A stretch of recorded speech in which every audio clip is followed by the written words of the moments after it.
While a woman was strolling leisurely along the bustling street, she was abruptly stopped by a few aggressive thugs. Ask you a quick question. Sure.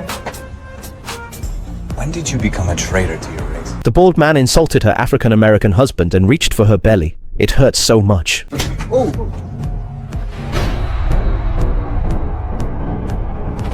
His subordinates kicked his belly hard and then drove away. Fortunately, bystanders promptly called the police and took the woman to the hospital at the same time. Her husband immediately came over. The woman described the assailants to him. Old Black immediately guessed the identity of the criminals. The attackers were indeed Coates' men. Old Black decided to avenge his wife but was blocked by his colleagues. They asked him to stay and take care of his wife while they handled the rest. At this time, the wife was not in life-threatening condition, but the fetus in her belly could not be saved. That night, Mike came to the hospital to visit and gave him some good news. Several assailants had been arrested and detained. Upon receiving the news, Old Black immediately rushed back to the police station armed and entered the jail cell. You get past me, and you're home free. I'm gonna fuck you up, spook.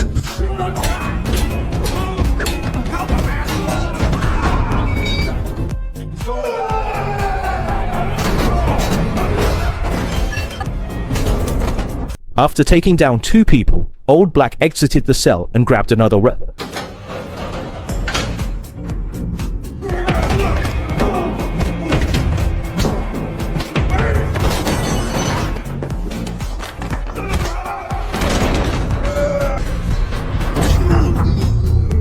As a responsible husband, she ultimately chose this method to protect her wife. When everyone arrived at the police station, several criminals were already near death and were promptly taken to the hospital for treatment. Meanwhile, Mike very much understood how he felt at that moment. To protect his family, Old Black had no other choice and subsequently surrendered his police credentials. On the other side, Kurt called his private lawyer and tried to find a way to clear his name. Since Mike had arrested his truck driver to prevent him from becoming a police witness, Kurt had his assistant take care of him immediately. Kurt then thought of a woman who often came to the villa to serve him, so she must have discovered the basement's secret. Subsequently, the assistant appeared in the hospital ward. He silenced the driver permanently and then went to the club, but the woman had already disappeared. It turned out that his junior partner, feeling guilty, had informed the whistleblower woman in advance. He told him to leave the town as soon as possible. Meanwhile, Jabogong came alone to New York and found Rabbit in a church, just as he was about to act. And who might you be? The priest did not wish to spend any more time addressing him, so he arranged for his subordinate to give him a stern talking to. I see now. That won't be necessary. Shut your mouth.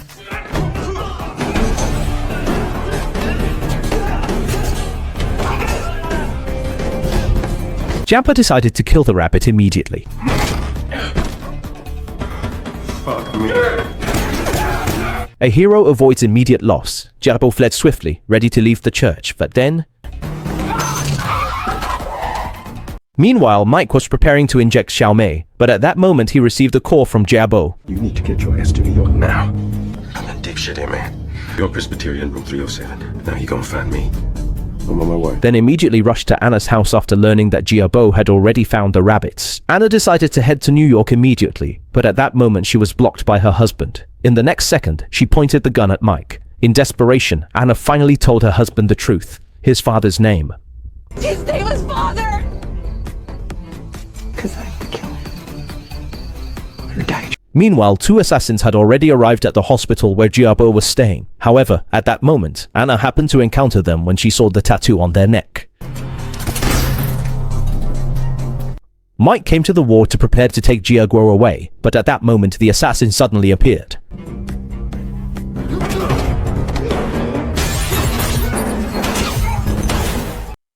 After hearing the gunfire, the hospital security rushed over but was dispatched by the assassin with a single shot. He then took a nurse hostage. I'll kill her. Then the 2 took the wounded Jabba to a motel to start planning how to deal with Rabbit. But because they arrived in a hurry, they only brought a few handguns, and Jabba was severely injured. However, at this very moment, Jabba suddenly remembered someone he had been searching for. A man had attempted to enter the house in order to locate that person, but was effectively blocked by the other party involved. Now get the fuck out of here. Hang tight. What are you gonna do? This.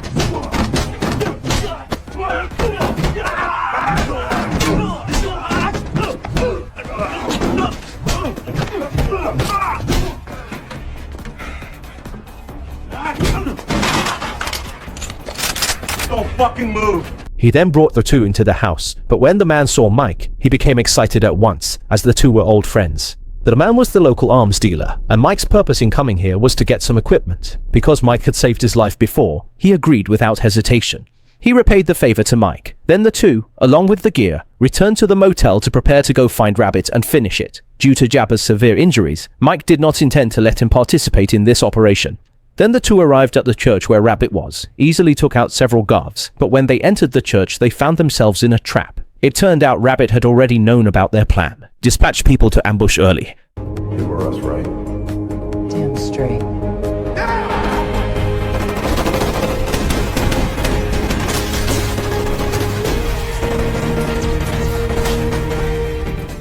Under the enemy's heavy fire suppression, the two appeared desperate and both had no bullets left. A scene from 15 years ago surfaced in his mind. Maybe all he can do now is protect Anna and withdraw. So Mike made the same decision again. What are you talking about? Where are you going? I'm gonna throw them up! Now get up, you run to the back. Understand? I'll catch up to you. I'll be right behind you.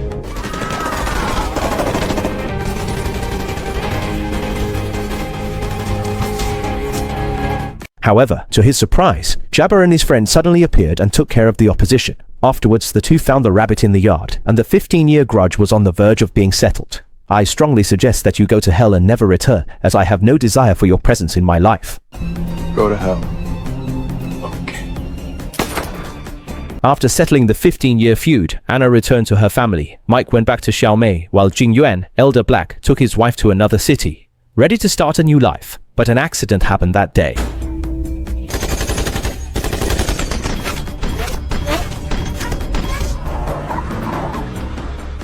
On the same night, the killer fell into Mike's hands, but he believed the police had no evidence to arrest himself. However, what he didn't expect was, We're not gonna arrest you. Fucking cops. Okay, arrest me. The legend.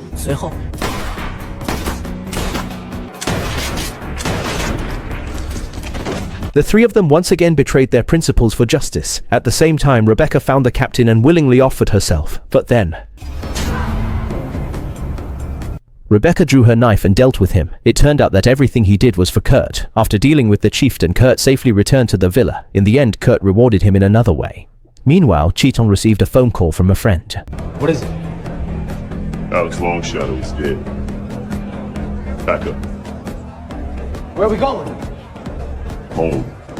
Due to Old Black's departure, a new member named Raven joined the police station, voluntarily transferring here from the Chinoblo scenic area. The reason he came here was just to distance themselves from the Chino tribe, while Chien Nur and gang members are plotting something. For many years, the tribe has been ravaged and plundered by white people. They no longer wish to survive helplessly on this land. Therefore, Chien Nur officially decided to strategically seize back their own historical territory. We took something back.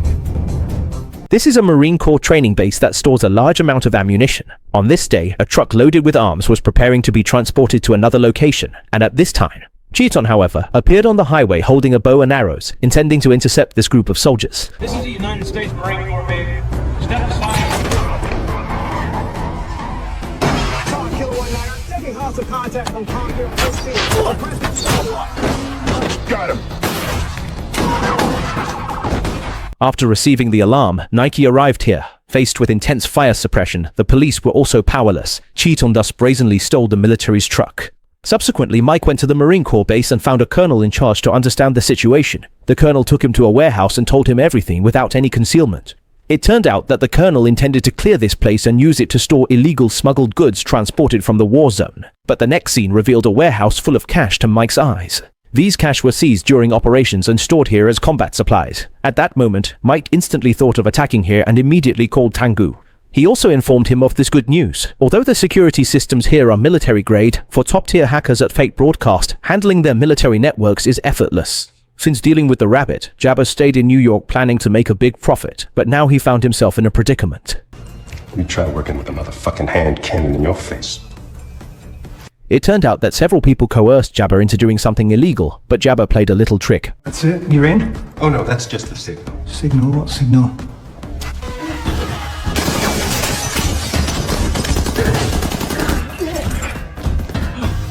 Damn it, he got the fucking money! Go get it! The man fled with the suitcase, then took tweezers from the box. Just before discarding them,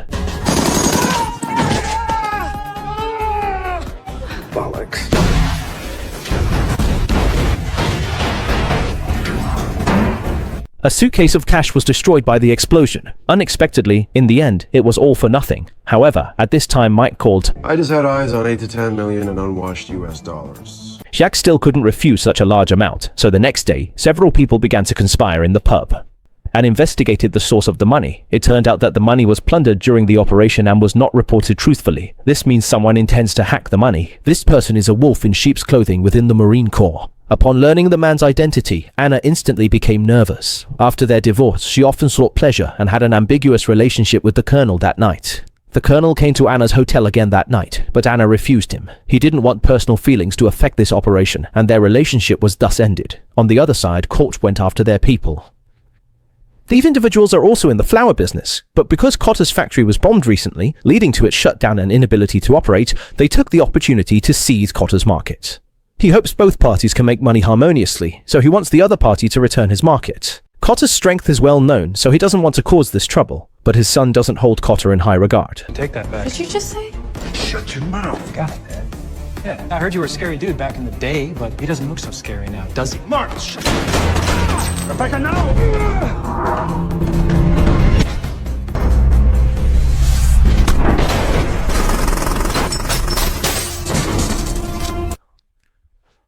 Rebecca was so reckless, but Cotter did not blame her, and then handed him the handgun.